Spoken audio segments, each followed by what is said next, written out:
So the actors are in a very pure process. Some of them have likened it to, black box theater, no set, no lighting, no nothing, just the other people.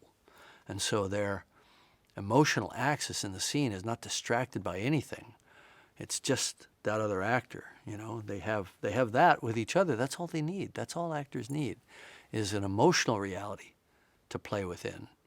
And they love that too, because we're not stopping to lay the dolly track or to get the sun to the right position or get all the extras into place or, get all the hardware back to one and get ready to go again. We just roll. Okay, all right, let's do it again. Let's go back to one. Let's do it again.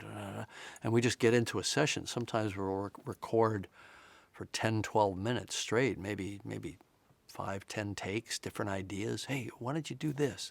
I'll throw them a line on the fly. It's a very creative sandbox, and the actors really love it. Either that or they're very good actors and lying about it for years on end. It's all little details that add up to a fantasy character. We just want you to believe they really exist. And of course we don't. You go into a movie theater, you're being transported to a fictional fantasy world. But the more you can suspend your disbelief, the more fun it is.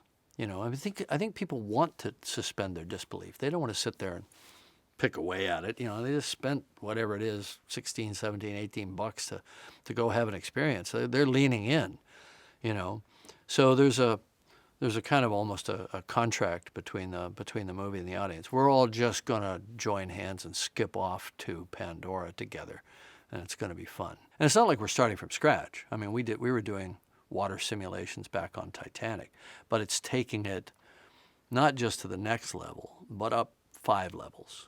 If we started 5 or 6 years ago with our study of water and our quantification of it and how we create these simulations, we had to future-proof ourselves for 5, 6, 7 years down the line, to be ahead of the curve right now, today, as we're finishing the film. So I'd say water was the biggest problem, and that's something we knew going in. That was going to be our challenge. But the beauty of it is, if you can solve water for this movie, which we've done, which Weta has done, and we worked with them to do it, you never have to look back. You never have to worry about it again. You can do all water anytime until the end of time, right? So these tools become incredibly important to the effects industry at large. It was such a change from working on Titanic, where she was quite experienced at the time but she had never been on a film of that scale. So it was all a bit bigger than her, a bit overwhelming for her. She did a masterful job, obviously, but on this film, she'd been around the block and done enough movies, and she came in and she spent 2 or 3 days watching how it was all done, and then basically started producing the scenes.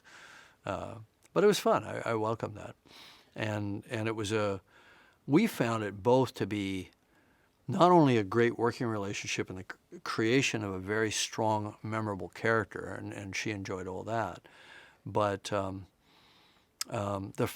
almost like the freedom to be in a different body, to have a tail and to have a way of walking and moving. And Kate has she's got quite a presence in the film. She's not really like anybody else in the movie. Maybe Neytiri is the closest, because they're both very strong kind of alpha characters, and of course they clash for that reason, and that was fun. Watching them meet and clash is one of my favorite parts of the film. The key to it was to shoot really underwater and really at the surface of the water, so people were swimming properly, and they were